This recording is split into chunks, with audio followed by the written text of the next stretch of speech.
Sir అది so ఆ ప్రభుత్వం నుంచి శాంక్షన్ చేశారు కాబట్టి వాళ్ళు వస్తారంటే సార్ ఈ పోరాటానికి ఎవరు వచ్చినా కూడా సార్ ఈ అంటే ఒక పార్టీ అని కదా సార్, ఏ పార్టీ అయినా వచ్చినా కూడా మన జనసేన కలుపుకుపోయి వాళ్ళకి న్యాయం చేయడానికి మేము ముందుంటాం సార్.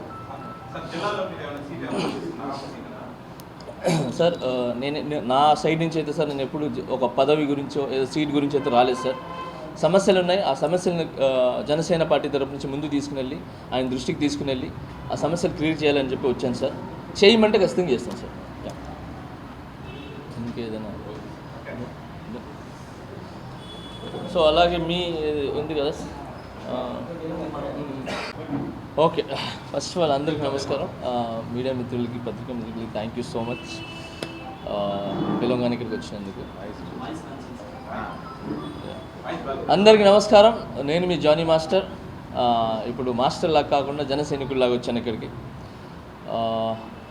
ఈ ప్రెస్ మీట్ పెట్టడానికి ప్రధాన ముఖ్యాంశం ఏంటంటే టిట్కో హౌసెస్ ఉన్నాయి కదా, దాని గురించి రేపు మినర్వా హోటల్ దగ్గర నుంచి 10 గంటలకి టిట్కో హౌసెస్ దగ్గరికి ఒక 1000 మందితో వెళ్తున్నాము. సో అక్కడ దాదాపు ఒక 3 నుంచి 5 గంటల వరకు కూర్చుంటున్నాను. దానికి ఇమీడియట్లీ సమాధానం చెప్పాలి. ఇప్పుడున్న ప్రభుత్వం ఏదైతే ఉందో వైసీపీ ప్రభుత్వం ఇమీడియట్లీ దాన్ని రియాక్ట్ అయ్యి ఆ 5.5 సంవత్సరం నుంచి ఎందుకు ఇవ్వలేదు, సో ఇమీడియట్లీగా మళ్ళీ చెప్తున్నాను, దానికి ఎవరైతే బాధితులు ఉన్నారో రెంట్లు కట్టుకోలేక ఈ 5 సంవత్సరాలు రెంట్లు కట్టారు, ఆ రెంట్తో సహా ఇచ్చి ఆ ఇల్లులు ఇవ్వాలని, అది ఇచ్చేదాకా వదిలే సమస్య లేదు. ఎవరొకరు గవర్నమెంట్ నుంచి వచ్చి సమాధానం చెప్పాలి. అప్పుడు దాకా అది 3 గంటల 5 గంటలు అక్కడే కూర్చొని ఉంటాను. సో ఎవరైతే బాధితులు ఉన్నారో ఈ ఇల్లుల గురించి ఎవరైతే బాధితులు ఉన్నారో వాళ్ళందరూ రావాలి. నేను మీ అండగా ఉంటాను. మా జనసేన పవన్ కళ్యాణ్ గారు అండగా ఉంటారు. సో ఇక్కడి నుంచి మనం వెళ్తున్నాం. మీ ప్రాబ్లమ్స్ ఎన్నైనా చెప్పండి. అదే కాకుండా ఇంకా వేరే సమస్యలు చాలా ఉన్నాయి. సో ఆ సమస్యలు కూడా ముందుగా ఒక్కొక్కటి తీసుకొని ముందుకెళ్తానని జనసేన తరపు నుంచి మాటిస్తున్నాను. Thank you so much for all.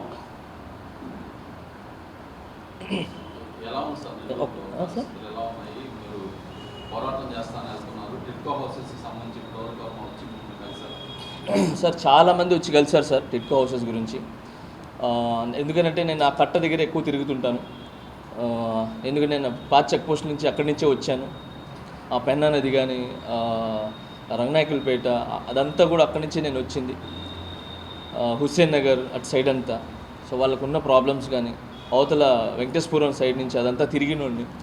So వాళ్ళందరూ కూడా వచ్చి మాకు ఈరోజు వరకు ఈఎంఐలు కట్టించుకుంటున్నారు, ఫోన్లు వస్తున్నాయి, ఎవరండి అని అంటే ఈఎంఐ కట్టండి అని చెప్పి. సో ఇల్లులే లేదు, ఈఎంఐ ఎక్కడి నుంచి కట్టాలా, సో రెంట్ కట్టుకోవడానికి ఇబ్బంది ఉంది అని చెప్పి చాలామంది బాధపడ్డారు. ఈ విషయంలో ఒక మాట చెప్పాలంటే అనిల్ అన్న గారు మన ఇక్కడి నుంచి ఒక మాట చెప్పారు, ఒక హామీ ఇచ్చారు. ఆయన ఎలా అంటే, అనిల్ అన్న నువ్వంటే నాకు చాలా ఇష్టం, పవన్ కళ్యాణ్ గారి ఫ్యాన్గా అప్పటి నుంచి మన లీలామాల్ థియేటర్ దగ్గర కానీ మన కలిసి సినిమాలు చూసాం, పేపర్లు ఎగిరేసాం, అన్నీ చేసాం. సో కళ్యాణ్ గారు అంటే మీకు గుండెలు ఎప్పుడు ఉంటారు, నాకు తెలుసు అది. అప్పటి నుంచి నాకు మన ఏదైతే దోస్తానా ఉందో మనం పోయింది. సో ఆ ఒక చనువుతో చెప్తున్నాను, నువ్వంటే నాకు చాలా ఇష్టం. కానీ టిట్కో హౌస్ గురించి మీరు ఒక మాట ఇచ్చారు, 500 ఏదో ఉంటే అది కాదు, 1 రూపీలో నేను మీకు ఇల్లులు ఇస్తాను, శాంక్షన్ చేపిస్తాను 1 రూపీ అని చెప్పి ఈరోజు ఆ 1 రూపీ కాస్త ఎట్టుపోయిందో తెలియదు. ఏదైనా అంటే అన్నా నువ్వు అంటావు ఒట్టేసి చెప్తా అని చెప్పి ఇప్పుడు నేను ఒక మాట పెట్టుకోవాలా. ఒట్టేసి చెప్పవా ఇంకొకసారి అని చెప్పడానికి కూడా లేదు, ఎందుకంటే ఇక్కడ లేకుండా వెళ్ళిపోయినా ఉన్నాను. సో ఇమీడియట్లీగా నువ్వైనా స్పందిస్తావని చెప్పి నేను ఆశిస్తున్నాను. అండ్ అలాగే మీ గవర్నమెంట్ నుంచి ఇమీడియట్లీగా అక్కడికి వచ్చి అది ఏదైతే ₹1 ఇప్పిస్తా అన్నానో అప్పుడు దాకా ఓటు కూడా అడగను అని చెప్పారు. సో ఓటు అడగడానికి మీకు హక్కే లేదు, ఎందుకంటే ఇక్కడి నుంచి వెళ్ళిపోయినారు మీరు. దాని తర్వాత నేను నిరూపించుకున్నాను అని అంటే అలా మీరు నిరూపించుకొని ఉంటే మిమ్మల్ని ఇక్కడి నుంచి పెట్టేవాళ్ళు, మిమ్మల్ని ఎందుకు వేరే దగ్గరికి వేస్తారు? సో మీరు నిరూపించుకోలే, ఫెయిల్. సో దయచేసి దీన్ని ఇమీడియట్లీ స్పందించి రావాలి, వాళ్ళకి ఇల్లులు ఇవ్వాలని మనస్ఫూర్తిగా కోరుకుంటున్నాను. And thank you so much. ఇంకేమైనా అడిగితే అడగండి సార్. ఈ వీడియో కనుక మీకు నచ్చినట్లయితే లైక్ చేసి షేర్ చేయండి. మరిన్ని లేటెస్ట్ అప్డేట్స్ కోసం మా ఛానల్ ని సబ్స్క్రైబ్ చేయండి.